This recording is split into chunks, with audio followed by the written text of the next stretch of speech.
Fade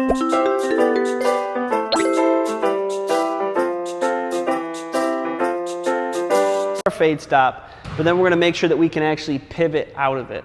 See, right now, if I was driving right to the mats, and I'm using mats for my visual aid and accountability, because obviously while I don't need the mats here to work on this move, because I'm not actually using a training tool right now, it's just basically marking spots on the floor. What's nice about having the mat is I'll know that I know that I'm doing it correctly, and that's what I'll always say. You can remove these all you want, but if you have the advantage of having them, it marks the spot on the floor where I want my feet to go. So from you as a viewer standpoint, you can obviously see where my feet are placing each and every time.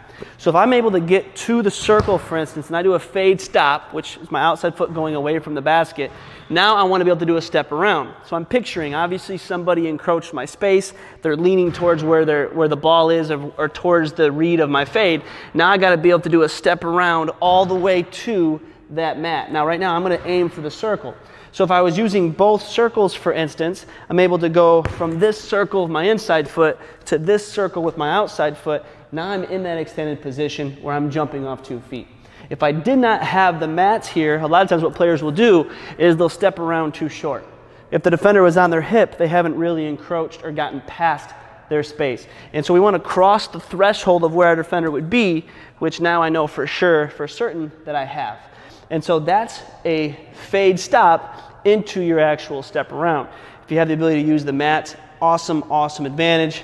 Regardless of that, make sure you understand your space when you're performing this move. Now, a few keys on this.